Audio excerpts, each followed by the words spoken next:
Tonight on All In. This facility is one of the tools in our toolkit that we will use. The face of immigration overreach in America now fully mired in scandal. When her blanket wasn't moved to the second plane, a Coast Guard pilot was reportedly fired and told to take a commercial flight home. Tonight, Kristi Noem, Corey Lewandowski, and the enormous stakes of the DHS shutdown. We intend to proceed with impeachment proceedings if Kristi Noem is not fired. Then the Epstein contagion keeps growing. What did the president know, and when did he know it? Did he call the chief? Look, it was a phone call that may or may not have happened in 2006. Plus, new polling shows America prefers Biden to Trump, and new alarm over a White House push to make pollution cute again. I'm proud to officially name the undisputed, when did this come out, Mr. Speaker? The undisputed champion of beautiful, clean coal. When All In starts right now.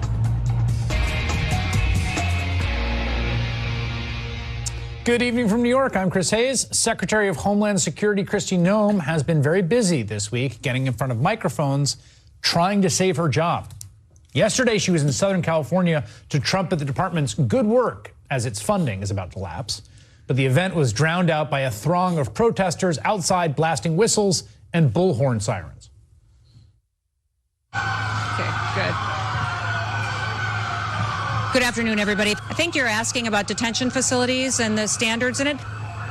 Are you talking about our funding bill? I heard you ask about Operation Metro Surge and CBP and ICE, and what was the 287G? A little hard to make it out, but that did not stop her. Today, Noem held a press conference in Phoenix claiming that DHS is now an election police force. Although the Constitution gives states the primary responsibility for running their elections, Congress also gives authorities and duties to the federal government. Now, as the Secretary of the Department of Homeland Security, those authorities lie within my department, and the responsibility lies with me. Somehow, the constitutional republic managed to stand for more than 200 years without a Department of Homeland Security to oversee elections.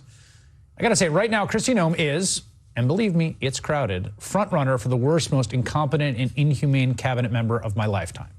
She's trying harder than ever to project strength because she's unpopular, and this is important, even within the Trump administration. The latest evidence of that comes from one of the most devastating pieces of political reporting I can remember. A new investigation into the bizarre behavior of Noem and her unofficial number two, Trump confidant and accused sexual harasser, Corey Lewandowski.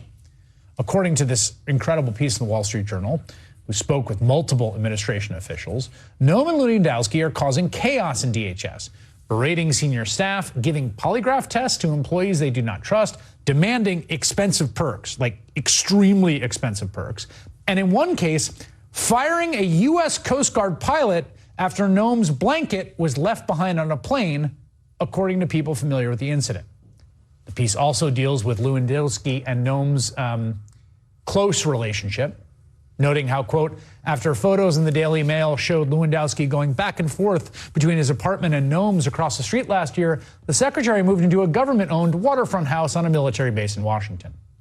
The pair, who are both married to other people, have publicly denied the reports of an affair, but people said they do little to hide their relationship inside the department. The DHS spokeswoman said the department doesn't waste time with salacious, baseless gossip. The Journal noted also that Lewandowski and Noem have lately been using a luxury 737 MAX jet with a private cabin in back for their travel around the country, according to people familiar with the matter. A $70 million plane that, in official documents, is earmarked for high-profile deportations, sources told the paper. At the same time, the story relates how even red states like Florida and Georgia have been waiting on funding from DHS for emergencies they've had, because Noem and Lewandowski have reportedly taken a lead role in reviewing contracts. At one point, I think all contracts over $100,000 had to cross her desk, and several officials inside the department said contracts and grants are being awarded in an opaque and arbitrary manner. And it appeared Noem was keeping tabs on how much TV time she got. Journal says she routinely berated staff if she saw border czar Tom Homan on TV and kept track of both of their appearances to make sure she was on TV more than him, according to people familiar with the matter. The DHS spokeswoman, who would only speak on background, said that was false. And then there was the blanket incident, in which Noem had to switch planes after a maintenance issue was discovered, but her blanket wasn't moved to the second plane, according to people familiar with the incident. The Journal writes, the Coast Guard pilot was initially fired and told to take a commercial flight home when they reached their destination. They eventually reinstated the pilot because no one else was available to fly them home. Imagine how quiet that flight home was. Then, in an incident last year that rankled some senior staff of the agency, Lewandowski, who is not a regular government employee at all, he's not a law enforcement officer, made it known to top ICE officials that he wanted to be issued a law enforcement badge and a federally issued gun, according to people familiar with his push. MS Now has independently confirmed that story. A top ICE lawyer declined to sign off on giving Lewandowski a gun, and days later he was placed on administrative leave. He was later demoted and moved to FEMA, the people said. Lewandowski never got that gun. But the Journal says he has been spotted by DHS staff sporting a badge emblazoned with the words Homeland Security. These are not the acts of ordered minds. And it is all happening as DHS is on the verge of an agency funding shutdown tonight, because there is a very real debate over whether to further fund a massive and growing police force of armed, masked agents that have been marauding American cities and streets, disappearing people, killing people on camera, and then lying about it. They are also planning a nationwide expansion of detention camps, as we are getting more evidence day by day by day of absolutely inhumane conditions at the camps ICE already has. The latest evidence comes from Seamus Culleton, an Irish national who has a legal work permit and is married to an American, but who has been held in an El Paso detention center for 5 months. He called into an Irish radio show to describe the conditions there. The best way I could describe it is probably like a modern-day concentration camp. I've been locked in the same room now for 4.5 months. I've had barely any outside time, no fresh air, no sunshine. I'm in fear for my life down here, honestly, because people have been killed by the staff here, by the security staff, and you just don't know what's going to happen on a day-to-day basis. A modern-day concentration camp. That's the characterization of an individual who's been in that camp for 5 months, barely able to go outside. So think about that. The department that runs that facility, the one that killed 2 Americans in front of all our eyes and then proceeded to slander them gleefully. The one that just shot a space laser at a bunch of Mylar Valentine's balloons and endangered civilian aircraft and claimed it shot down a cartel drone. The one that's run by a self-absorbed politician and her special friend with a special badge. That is the department that wants continued funding from Congress. Now, let's be clear. Democrats don't have a majority in either house. They do not have a ton of leverage here. They may not be able to sustain the cessation of this funding, a shutdown of the agency, for very long. They got to keep, almost all their members. They can't allow for 8 defections. And even in a shutdown, DHS is sitting on this enormous amount of money from Trump's terrible big bill. But here's one idea. I'm just going to throw it out there. It is possible for Democrats to say, along with the demands they have for changes to the behavior of DHS officials, that there's not another cent for a DHS run by Kristi Noem. Absolutely not. She's already unpopular in this administration. You can sort of see that in the reporting. Would removing her and Corey Lewandowski magically solve all the problems? No, absolutely not at all. No way. Would it be a victory politically and morally to actually force one of the worst Trump 2.0 cabinet members to resign in disgrace? Absolutely yes. Congressman James McGovern, Democrat of Massachusetts, serves as ranking member of the House Rules Committee, and he joins me now. It's good to have you here. Happy to be with you. We played the clip of Leader Jeffries before all this came out, and after both Renee Good and Alex Priddy were shot and killed, and then essentially slandered by the administration, domestic terrorists and the like, calling for her to resign or be impeached. I imagine you support that. Absolutely. I mean, she's incompetent. She does not belong there. She should be fired or she should be impeached. I mean, your opening kind of says it all. I mean, this is crazy. This is nuts. The chaos, the lies, the BS. you know, and the egos that are involved here. And she's worried about competition with Tom Homan. Wasn't he the guy that took a $50,000 bribe in a kava bag? Or, I mean, really? I mean, this is where we're at? I have to say, he says it wasn't a bribe, but we don't know what happened with the $50,000. Yeah. But this has to stop. I mean, I'm somebody who called for the abolition of ICE, you know, years ago when ICE was separating children from their families. You know, as you pointed out, we survived for over 200 years without the agency. We got to go back to the drawing board. There's no trust in ICE. There's no trust in Kristi Noem. American citizens are being killed. They're sowing chaos and confusion in this country. Enough is enough.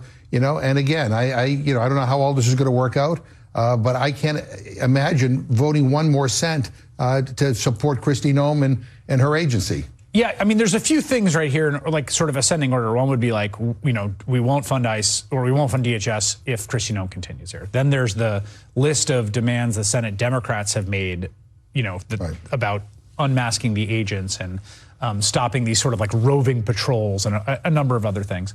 And then there's like, no, we shouldn't have ICE as an agency. And then Galaxy Brain, we should not have the Department of Homeland Security, which was made in the wake of 9/11 and has maybe outlived its usefulness or wasn't that good an idea to begin with. Well, I mean, you know, what we should be focused on is separating funding for ICE from everything else. I mean, the Coast Guard deserves to be funded. You know, TSA deserves to be funded. FEMA deserves to be funded. We ought to do everything we can to separate that.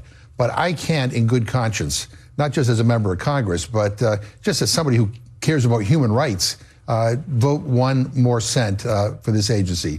And look, I'm hearing from my constituents, I'm hearing from, you know, strangers on airplanes telling me that we got to do more to push back. And the idea that Republicans are just going along to get along. I mean, I talk to Republicans, you know, offline, and, you know, many of them are telling me how horrified they are that Kristi Noem is in charge and that ICE is engaged in the activities that it's engaged in. But when push comes to shove, they're too afraid of the guy in the White House to vote their conscience. And that's, quite frankly, unforgivable. One of the things that's been striking to me, too, is just, you know, look, officialdom and administrations will often shade the truth. Sometimes they'll lie. But the flagrancy, is that a word?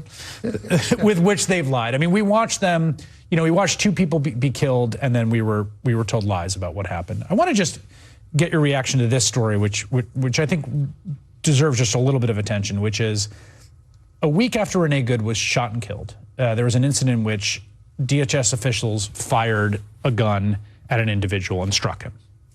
And the immediate story was that this individual, along with two others, had basically ambushed their own agents, beat them with snow shovels and brooms, and defensively, this agent had to fire. Here's how it was characterized on January 15th by Fox, which was basically working off of DHS's. Attempted murder. An ICE officer is fighting for his life after he was allegedly ambushed with a shovel and broom handle by 3 illegal immigrants during a traffic stop that quickly spiraled into a foot chase, a violent struggle, and gunfire. DHS identified the illegal immigrants and gives their names. All Venezuelan nationals now in ICE custody. What we saw last night in Minneapolis was an attempted murder of federal law enforcement. DHS Secretary Noem. They were going to prosecute 2 of these individuals and went from 3 to 2. And then yesterday, the government said we can't prosecute them because there's some new evidence that's come to light. Today, here's a statement by ICE. A joint review by ICE and the Department of Justice of video evidence has revealed that sworn testimony provided by 2 separate officers appears to have made untruthful statements. Both officers have been immediately placed on administrative leave pending the completion of a thorough internal investigation. The U.S. Attorney's Office is actively investigating these false statements. So it looks like the whole thing was fabricated. Yeah, I mean, these people are pathological liars. I mean, and, you know, and they're hoping that we'll all buy it. And this is happening in the United States of America. This is not Russia. This is not China. Innocent people are being gunned down by agents of their government right here in this country. And, you know, and if that's not a line in the sand, I don't know what the hell is. And, you know, again, it's not just Democrats, but we need some thoughtful Republicans to join with us so we have the votes, either to impeach Kristi Noem or to cut ICE's budget, or to go back to the big ugly bill in which they threw $75 billion toward ICE and claw that back. Let's put that toward, you know, helping to put money back into SNAP, which they cut by $200 billion, or they cut Medicaid by $1 trillion. Let's use that money to actually help people in this country rather than hurt people. you know, you're in a house. You have very little leverage in the minority in the House. Although you've served in the House for a very long time, and you've been on both sides of that, right? Majority, minority. You know, there was a vote this week in which you got 6 defections by Republicans to repeal the tariffs on Canada. Pretty big deal. Trump was really ticked about it. And I keep hearing you focus on these Republicans because the only leverage you guys have in the House is can you get 3 or 4 of them? But at the same time I hear that, I feel like Lucy in the football, right? Like, is that a real possibility? You know, look, I mean, I think that vote against the tariffs shows that Trump's, grip on power is slipping a little bit. Now some of the people who voted with us are not running again. So, I mean, they have a little bit more leeway. But we have to focus on that until we win the elections. We have to win the midterm elections. I get really nervous when I see reporting that Kristi Noem is going to oversee the elections or require all kinds of new hurdles for people to jump through before they can vote. I mean, these people, again, are sowing chaos and confusion, trying to intimidate people from voting, trying to scare people away from the polls. I mean, citizens of this country have to be brave and courageous and show up and vote no matter what. Because I don't know whether we'll have, if we don't win the midterms, I'm not sure whether there'll be future elections. That's how concerned I am. How seriously do you take, I mean, Trump has been posting about this today. Kristi Noem was out there clearly trying to save her job because she was talking about the issue that Trump's most focused on, which is how he can use all of the levers of the federal government to essentially make the outcome of the midterms go his way. Yeah. Let's not kid ourselves. I mean, he's going to use he's going to try everything he can, whether it's legal or not. I mean, he is scared out of his mind that he's going to lose Congress. And I think he's going to lose Congress. I mean, we're winning major victories in Republican districts and state legislative races all over the country. So he's scared, and he knows that if this were a free and fair election, he loses and loses big time. So that's what I worry about, when I hear Kristi Noem trying to insert herself into our elections. What the hell right does she have to be involved in anything? They try to pass this Save America Act bill, again, to try to make it more difficult for people to register to vote and for people to vote. I said on the House floor, America doesn't want to be saved by you guys. Get away from us. Leave us alone. Let people be able to exercise their constitutional right to be able to select their own leaders. But they're going to do everything they can to try to screw up the midterm elections. By the way, in this bill that they were trying to pass, they have a provision that everything takes effect immediately in this election. We have primaries coming up in a couple of weeks. Yeah. I mean, this is nuts. Yeah, that's craziness. This is nuts. Yeah, well, don't be surprised, voters in America, if you show up to your polling place and Corey Lewandowski is there with a badge and a gun. Just push him away. This is a time for courage. Sitting on a camel. Congressman Jim McGovern, thank you very much. Appreciate it. Happy to be with you.